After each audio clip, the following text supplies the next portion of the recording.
감사합니다. 네. 고맙습니다. 감사합니다. 안녕하세요. 네. 감사합니다. 안녕하세요. 홍해벌입니다. 바로 바짝 앞에 계시니까 너무 떨립니다. 네. 여러분들 정말 고맙고요. 아무쪼록 제 강연이 여러분께 작은 공감 하나라도 드릴 수 있기를 진심으로 원하면서 바로 시작하겠습니다. 네. 질문 하나 여러분께 좀 드려볼까요? 맞춰보십시오. 맞추시는 분께 제가 쓴 책 하나 선물로 드릴게요. 사인해서. 그래, 너무 어렵죠? 질병이 모두 몇 개나 될까요? 다 합쳐보면. 여러분, 제가 정답을 알려드리겠습니다. 12,420개입니다. 사실은 뭐 아는 분이 이상하죠, 이 질문은. 네. 국제질병분류표라고 있고요. 여기에 공식적으로 등재된 질병의 개수는 보시는 것처럼 12,420개죠. 자, 이 중에서 가장 흔한 병은 뭘까요? 아시는 분? 감기입니까? 자, 감기 걸린 분 손 들어보세요. 오, 많이 드시네요. 자, 감기 아닙니다. 왜 그럴까요? 감기는 1, 2주면 저절로 낫는 병입니다. 여러분이 이렇게 몸에 갖고 다니는 병이 아니죠. 대부분 저절로 낫잖아요. 여러분이 손 들어보세요 할 때 가장 많이 드는 질병이 뭘까요? 정답. 네, 암이라고요? 큰일 나게요. 네. 여러분, 정답은 잇몸 질환이 정답이죠. 치주염이라고도 얘기하죠. 입에서 냄새 나고요. 또 피곤하면 입안이 붓고 음식을 씹을 때 피가 묻어나오고 성인 10명 가운데 7명꼴로 우리 입안에 크고 작은 잇몸 질환이 있습니다. 인류가 앓고 있는 가장 흔한 병은 여러분 정답 잇몸 질환이죠. 하나 더 내드릴게요. 가장 치명적인 병도 한번 여쭐까요? 정답이 뭐죠? 뭐라고요?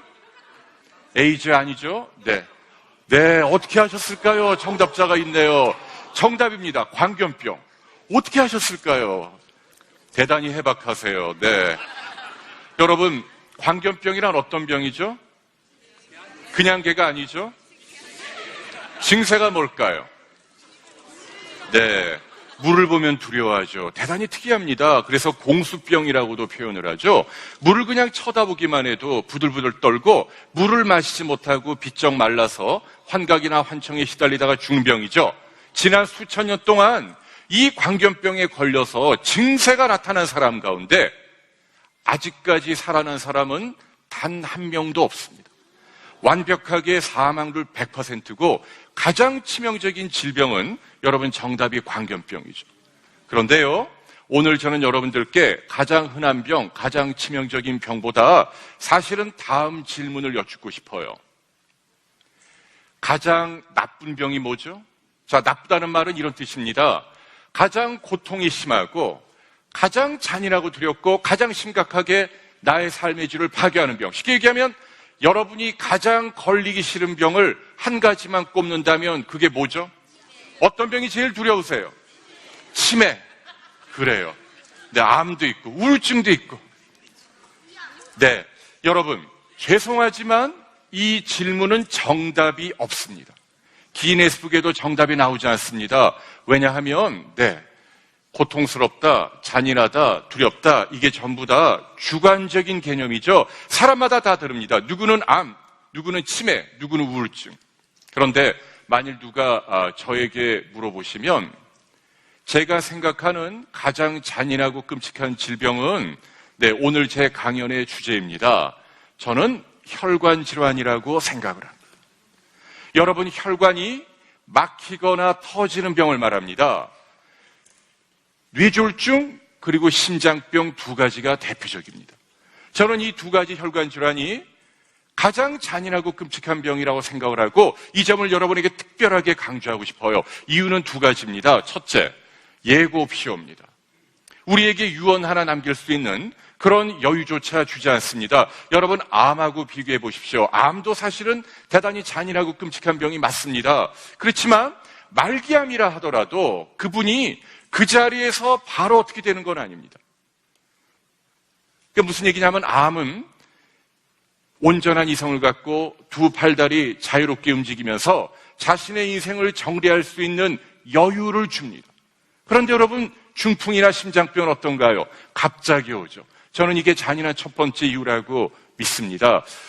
두 번째 이유는요, 결과가 대단히 처참합니다. 물론 우리가 주변에 보면 다리를 좀 절거나 몸이 불편한 분들, 중풍, 심장병 환자들 가끔 보지요. 그런데 그런 분들은 말 그대로 그냥 가볍게 앓고 지나간 분들입니다. 하지만 제가 말씀드리는 이 심혈관 질환자들은요, 죽고 살 정도로 심하게 온 분을 말합니다. 차원이 다릅니다. 최하가 반신불수, 아니면 사지마비, 아니면 식물인간이나 뇌사입니다. 손가락 하나 못 움직이고 통나무처럼 자리에 누워있게 만듭니다. 대소변도 못 가리죠. 그리고 몇 달 몇 년 기약 없이 누워있게 만듭니다. 여러분, 제일 끔찍한 게 뭔 줄 아세요? 갑자기 움직이지 못한다는 것 말고 의식이 있다는 거죠. 이게 보기보다 잔인합니다. 여러분들, 제가 주의사항 하나 드릴까요? 나중에 병원에 문안을 갈 때 예컨대 중풍 환자가 침대에 누워 계시잖아요. 여러분들이 말씀을 함부로 하시면 안 됩니다. 겉으로 볼 때는 움직이지 못하고 말도 하지 못하고 표정도 짓지 못하고 그냥 눈만 꿈뻑꿈뻑하고 계시지만 실제로 다 말귀를 알아듣습니다. 나중에 이분이 깨어나면 누가 무슨 말을 했는지 다 기억을 해요. 그게 중풍입니다. 의식이 있다는 걸 기억하십시오. 제가 예를 들어 볼게요. 몇 년 전에 우리나라에도 개봉한 영화입니다. 잠수종과 나비. 네, 실제로 있었던 사례를 영화로 만들죠. 프랑스의 엘르라는 잡지가 있고요. 여기 편집장 한 분이 어느 날 퇴근길에 자동차 안에서 이 머릿속의 뇌혈관이 갑자기 터집니다. 뇌졸중이 오죠.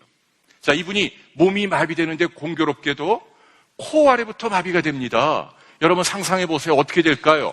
오른쪽 왼쪽 팔다리를 못 움직이죠. 그리고 바늘로 찔러도 아무 느낌이 없습니다. 그게 사지마비죠. 그런데 이분은 사지마비보다 더 잔인합니다. 왜냐하면 혀를 움직이지 못하니까 말도 하지 못하고 음식물을 씹거나 삼키지도 못합니다. 그런데 비극은 이 코 위로 살아있는 거죠. 눈으로 보고 귀로 듣고 생각도 고스란히 남아 있습니다. 얼마나 끔찍해요. 이 사람이 이렇게 잔인한 나락에 빠져서 유일하게 움직일 수 있는 부위가 왼쪽 눈꺼풀 하나입니다. 이 눈꺼풀을 깜빡깜빡 움직여서 작은 책을 하나 씁니다. 이 책을 영화로 만든 것이 잠수종과 나비예요. 나중에 여러분들이 책이나 영화를 보시면 왜 제가 중풍이나 심장병, 혈관에 생기는 병이 잔인하다고 말씀드리는지 여러분 절실히 느끼시리라고 믿습니다. 자, 환자만 힘든 게 아니고요. 가족들도 굉장히 힘듭니다. 제가 한번 여쭤볼게요. 뭐가 제일 힘들죠? 만일 주변에 누가 중풍이나 심장병으로 갑자기 쓰러지면 이분을 간호할 때 가장 큰 애로사항이 뭘까요? 많은 분들이 대소변 치우는 걸 연상하죠. 아닙니다. 대소변 치우는 건 예컨대 패드를 채워주거나 요관을 꽂아주거나 아니면 관장을 해주거나 하루 두세 번 해주면 된다는 얘기죠. 그렇게 어려운 의학적인 처치는 아닙니다. 여러분들 혹시 욕창이라고 들어보셨나요? 네, 이게 진짜 힘들죠. 욕창이 뭐예요? 그렇죠. 몸이 마비가 되면 이런 바닥에 피부가 가만히 짓눌리죠. 피가 통하지 않죠. 살이 썩는다는 얘기죠. 2시간입니다. 2시간만 가만히 눌려 있어도 살이 썩습니다. 물론 여러분은 의자에 2시간 아니라 5시간도 앉아 계실 수가 있죠. 그런데 우리가 의식이 있을 때는 알게 모르게 엉덩이 근육을 조금씩 움직이죠. 그런데 중풍이나 심장병으로 쓰러지면 어떻게 되죠? 근육 섬유 한 가닥조차 못 움직입니다. 완벽하게 체중 그대로 눌리고 2시간 지나면 괴사가 일어나죠. 그렇기 때문에 욕창이 안 생기게 하려면 어떻게 해야 되죠? 누군가 지키고 있어야 합니다. 밤이든 낮이든 새벽이든 적어도 2시간 간격으로 환자를 뒤집어주고 팔다리, 어깨, 엉덩이를 충분히 주물러줘야 한다는 거죠. 이걸 게을리하면 바닥에 닿는 부위에 나중에는 주먹만한 고름주머니가 뻥뻥 뚫립니다. 얼마나 비참하고 잔인한지 모릅니다.